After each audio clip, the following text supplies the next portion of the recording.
Long मार्च का ये मतलब बिल्कुल नहीं है कि हम आए और उठकर चले गए। फैसला हो चुका। मौलाना फजलुर रहमान का दो टोक मौक़िफ़। सरबराह पीडीएम कहते हैं इलेक्शन, असम्बलियाँ और ये हुकूमत हमें कबूल नहीं। हमारा मुतालबा यही है कि इलेक्शन दोबारा करवाए जाएं। अपोजिशन का सेनेट इंतखाबात में शफाफियत को यकीनी बनाने के इकदाम पर वावेला मचाना समझ से बालतर है। ओपन बैलेट की मुखालफत करके उन्होंने वाज़ेह कर दिया कि ये सियासत में पैसे की सियासत खत्म नहीं करना चाहते। इंतखाब में शफाफियत जमहूरियत की मजबूती है। वज़ीर इत्तला शिबली फराज का ट्वीट। फवाद चौधरी कहते हैं कि अगर किसी को मायूस चेहरा देखना है तो वो मौलाना फजलुर रहमान की तस्वीर देखे।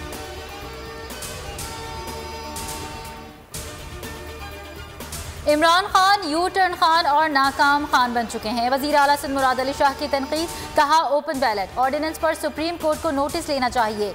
ये कोर्ट को कहते हैं कि ये फैसला दो। तजावुजात के खिलाफ कार्रवाई सुप्रीम कोर्ट के हुक्म पर हुई। ज़मीन 30 साल की लीज पर ज़राअत के लिए दी गई मगर उस पर फार्म हाउस बनाया गया। ज़राई ज़मीन को कमर्शियल नहीं बनाया जा सकता। वालिद के बारे में हलीम आदिल के अल्फाज पर अफसोस हुआ। सिंध में एक माफिया हुकूमत कर रहा है जो किसी भी कीमत पर माल पानी खाना चाहता है। इनके चूहे 14 अरब की ताज़ा गंदम खा जाते हैं। अवाम को नाकिस गंदम मिलती है। शहबाज गिल की तनकीद। Opposition leader Sindh assembly Haleem Adil Sheikh कहते हैं कि सिंध हुकूमत करप्शन में डूबी हुई है। नासिर से चालान बना रहे हैं। उमनी ग्रुप के खिलाफ रैली निकालने पर सिंध हुकूमत ने इंतकामी कार्रवाई शुरू की। जमीन का एक एक कागज दिखाने को तैयार हूँ। इमरान साहब महंगाई से तवज्जो हटाने के लिए अब कोई नया शोशा छोड़ें। क्या नया झूठ बोलें, कोई नया मुकदमा बनाएं। तर्जुमान मुस्लिम लीग नून मरियम औरंगजेब की तनकीद। वज़ीर इत्तलात से नासिर हुसैन शाह कहते हैं गंदम माफिया तो खुद पीटीआई की हुकूमत है। गिल साहब जवाब देके गंदम की फसल कटते ही पंजाब से गंदम कैसे गायब हुई।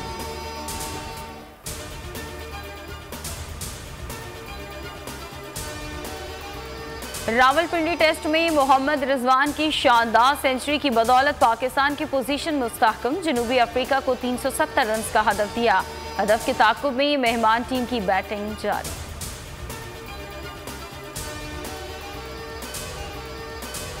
वज़ीर आज़म इमरान खान के नए पाकिस्तान में माफिया का राज। बोल की नशरियात बंद करो, बोल को आखिरी नंबर्स पर डाल दो। केबल ऑपरेटर्स को पैमरा अफसरान की धौंस धमकियां। चेयरमैन पैमरा ने ज़ाती अना में अपने मातहत अफसरान को भी गैर कानूनी तौर पर बोल के खिलाफ इस्तेमाल करना शुरू कर दिया। बोल की नशरियात को नाकाबिल तलाफी नुकसान पहुँचाने की कोशिश। बोल न्यूज़ ने चेयरमैन पैमरा सलीम बेग और दीगर के खिलाफ मुकदमा दर्ज करने की दरख्वास्त SHO जमान टाउन को जमा करा और दीगर के खिलाफ तौहीन अदालत की दरख्वास्त भी दायर। नाजरीन, बोल की नशरियात www.bolnews.com लाइव और YouTube के ऑफिशियल पेज पर भी देख सकते हैं।